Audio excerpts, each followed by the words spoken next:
ഇത്രയും ആളുകളോടും ഞാൻ സംസാരിച്ചിട്ടില്ല. സത്യം പറഞ്ഞു കഴിഞ്ഞാൽ എനിക്കൊരു നാലെണ്ണം അടിക്കാനായിട്ട് ഞാൻ ആരും സംസാരിച്ചിട്ടില്ല. ഇത്രയും ആൾക്കാരോട് ഇപ്പോൾ മുമ്പിൽ നിന്ന് സംസാരിക്കാൻ പറ്റുന്ന തന്നെ ഒരു വലിയ ദൈവാനുഗ്രഹമായിട്ട് ഞാൻ കാണുന്നു. അതിലും വലിയ ദൈവാനുഗ്രഹം എനിക്ക് കിട്ടാനുള്ളൂ.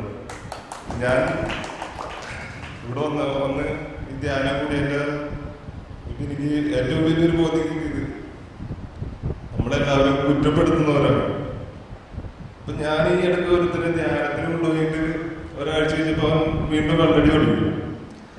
അപ്പൊ മറ്റുള്ളവർ പറഞ്ഞു നീ അവന്റെ മുമ്പിൽ ചെന്ന് കാണണ്ട, അപ്പൊ അവനില്ലാതെ ചെയ്താലാന്ന് വെച്ചു.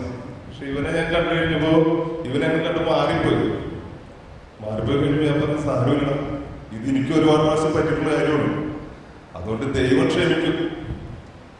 ഞാൻ ആലോചിക്കണേ ഒരു 10 ധ്യാനമെങ്കിലും കൂടിയിട്ട് വീണ്ടും വെള്ളടിച്ചോ തന്നെയാണ്. എന്നോട് കർത്താവ് ക്ഷമിച്ചു, പിന്നെ ഇവനോട് ക്ഷമിക്കൂലേ, എല്ലാവരോടും ക്ഷമിക്കൂലേ? അത് നല്ലൊരു കാര്യമില്ല. ഇപ്പൊ നീ ഇനിയും സമയമുണ്ട്, ഇനിയും പ്രാർത്ഥിക്കാം. കർത്താവ് ഒരുപാട് ക്ഷമയുള്ള ആളാണ്. നമ്മുടെ ദൈവം ജീവിക്കണ ദൈവമാണ്. അപ്പൊ ആ ഒരു ബോധ്യം കിട്ടിയത് ഇപ്പൊ ജീവിച്ചുകൊണ്ടിരിക്കുന്നതിന് ദൈവത്തിന്റെ വലിയ അനുഗ്രഹമായിട്ട് എനിക്ക് തോന്നുന്നു. എന്നെ താഴെ ജനിച്ചവർ എത്രയോ പേര് മരിച്ചുപോയി. അപ്പോൾ ദൈവത്തിന്റെ ദാനമാണ് നമ്മുടെ ജീവിതം. അപ്പൊ ഞാൻ വിധിക്കുന്നതിനെ കുറിച്ചുള്ള വലിയ ബോധ്യം എനിക്ക് കിട്ടിയത്.